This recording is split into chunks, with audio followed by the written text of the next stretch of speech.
Dozens of people hit with Hurricane Irma, then with identity theft, are growing impatient with FEMA. 1 month after the NBC2 investigators exposed this major scheme involving criminals stealing local identities to get your FEMA money, investigator Rachel Polansky is finally getting answers from FEMA.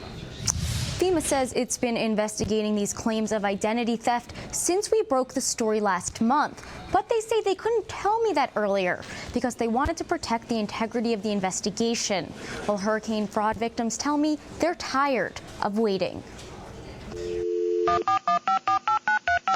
You have reached the Federal Emergency Management Agency. This sound? I got so upset, calling so many times, kept me on call for hours. Has become all too familiar for Anderson Zumbana. And you didn't have insurance, right? No insurance. Who lost everything during Hurricane Irma. My only option was apply for FEMA. But when he applied for FEMA assistance online, a pop-up window told him he already applied. And that's when he realized that someone had stolen his identity. I was just devastated, you know. I lost everything now.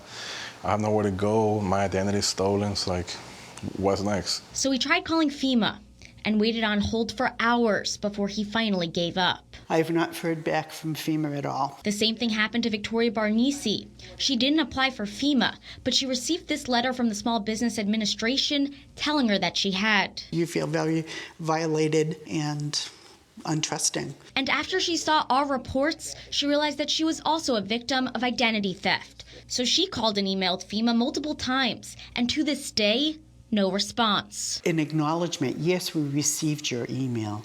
We're working on this. Some confirmation that, yes, we heard from you would be wonderful. The NBC2 investigators had trouble getting information from FEMA too, but after some persistence, a spokesperson agreed to talk with us about these issues. In the early days of the investigation, there wasn't a public announcement, in part to protect the integrity of the investigation, and in part because I think investigators were still trying to determine the scope and the nature of these fraudulent registrations. Is FEMA making it public because of our reporting? NBC2 was the first in this area to make that connection and to see that the large number of fraudulent SBA letters coming in could be a signal that there was something more going on. So these are the letters going around. Take a close look. And if you get one, you should assume that your identity has been compromised. So here's what you need to do. Get a hold of the 3 credit bureaus, Equifax, Experian, and TransUnion. Get copies of your credit reports and think about freezing your credit. Anyone who becomes aware that there was a registration done in their name with their information and they didn't do it should be suspicious that they're a victim of identity theft at this point. I feel like they don't care. The identity theft victims I talked with are glad that FEMA has finally told me there was a problem. But they say they'd like FEMA to reach out to them too. I would love an apology from FEMA. I think that would, yes, absolutely. It's been too long. Let's hope with FEMA.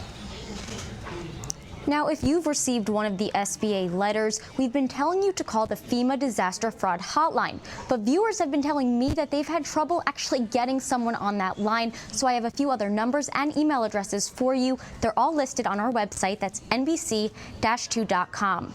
For the NBC2 Investigators tonight, I'm Rachel Polansky.